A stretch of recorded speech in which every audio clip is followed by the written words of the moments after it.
Welcome to another edition of Shelton City Council Looking Ahead with City Manager Mark Ziegler and Mark. Study session coming up Tuesday night. One topic, comp plan scoping. So tell everybody what that means.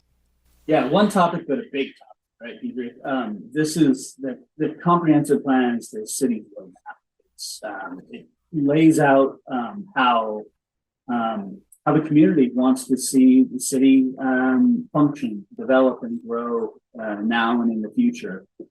This is a element that is required under the Growth Management Act, which is an act that was adopted by the state 30 years ago, I believe. And so each local jurisdiction in any county or city planning under growth management is required to have a comprehensive plan, and we're required to update it every 8 years. So we're entering that phase of update. We have to have this done by June 30th of 25. So it's a long planning process, but we want to be thoughtful. We want to take the time to do this right and really guide our community into the future as we plan for growth, plan for the vision of Shelton in the future. This is that guiding document that we kind of lay out with our municipal code, our planning documents, our design and construction standards, and everything else kind of aligned with our comp plan. So this is just the start of it. So you're working with the county on this? Yeah. So the county has a planning horizon the same as the city does. It's done by regions. So Commerce provides some grant funding and deadlines for regions. So the county is under the same planning horizon.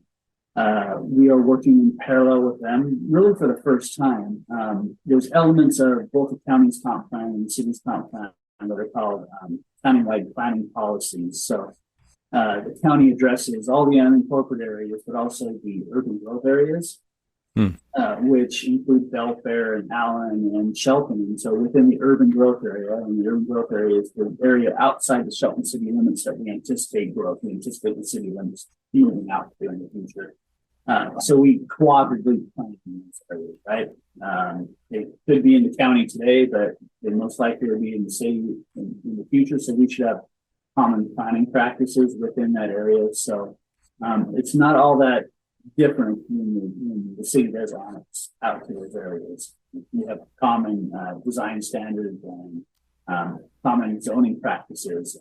We certainly don't want to maybe allow for an industrial use in UGA now that would be future residential use. It would be incompatible. It wouldn't necessarily, it wouldn't mesh in the future. So we want to plan that now and in the future. So we don't run up to some of those incompatible uses later and have some problems down the road. So we're working in tandem.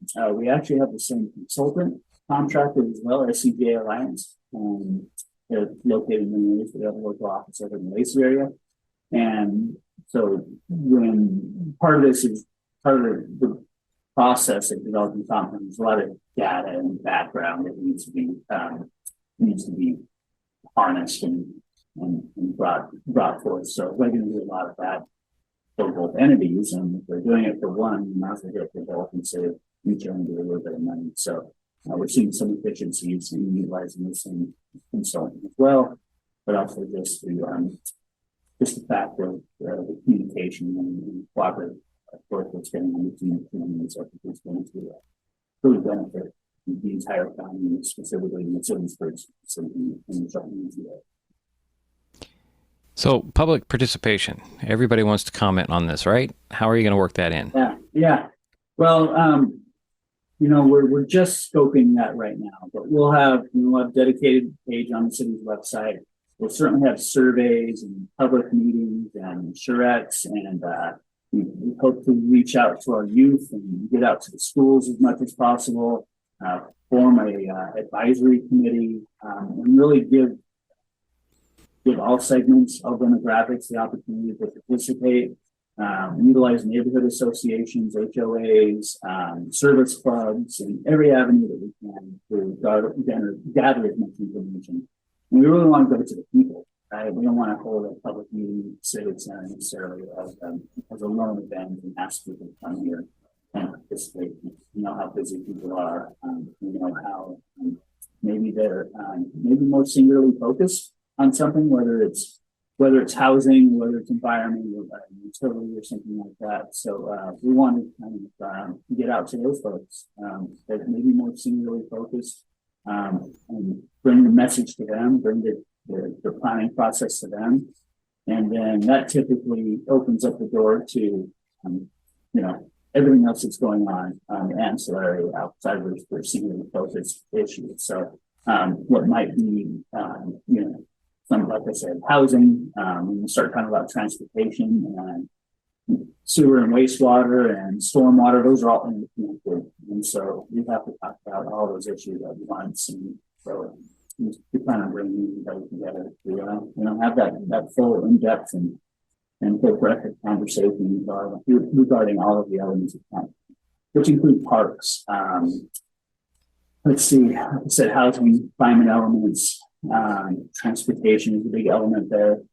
This how do we move people around this community, not only in vehicles, but pedestrians, match plans, and things like that as well. So this is kind of the roadmap. This thing lays the foundation for us moving forward. You'll start those conversations on Tuesday night during your meeting, 6 o'clock in the courtroom at the Civic Center, online via Zoom if you'd like to participate that way, or you can check it out on the city's YouTube channel. Thanks, Mark.